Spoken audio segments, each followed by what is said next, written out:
ভীষ্মদেবের জন্যে মাঝে মাঝে মন কেমন করে, আবার যামিনী রায়ের জন্যও। সমস্ত বৃহৎ অট্টালিকার ভিতরে ঢুকে পড়েছে আগুনের শিকড়। সমস্ত প্রাচীন বইপত্রে উইপোকার তছনছ সুরঙ্গ। সমস্ত সুফলা গাছের গায়ে কুড়োলের 18 ঘা আর রক্তপুঞ্জ।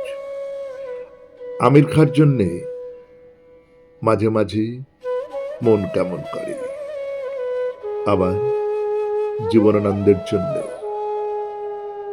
গান এবং ছবি যখন যে পথ দিয়ে মানুষের কাছে আসতে চায়, সেই দিকেই ঝুঁকে পড়ে করকরে মেঘ আর বাতাসের লম্ফঝম্প।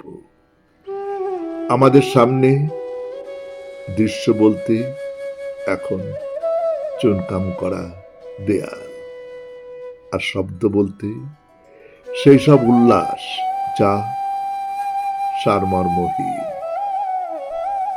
ভাঙা মন্দিরের টেরাকোটার জন্যে মন কেমন করে, আবার সেনেট হলের সিঁড়ির জন্যেও।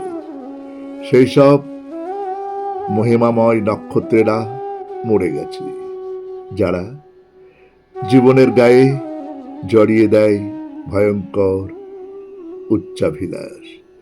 সেই সব ছলবলে নদীরাও শুকিয়ে গেছে মানচিত্রে, যাদের মুখস্থ ছিল মহাদেবের জটার ঠিকানা। ক্রমশ কমে যাচ্ছে সেই সব মানুষ যারা মৃগনাভির মতো। মাঝে মাঝে গান্ডীবের জন্যে মন কেমন করে, আবার একতারার জন্যেও। নমস্কার, শুনলেন কবিতা মন কেমন করে। কলমে পূর্ণেন্দু পত্রী, উচ্চারণে আমি সুরজিৎ দাস।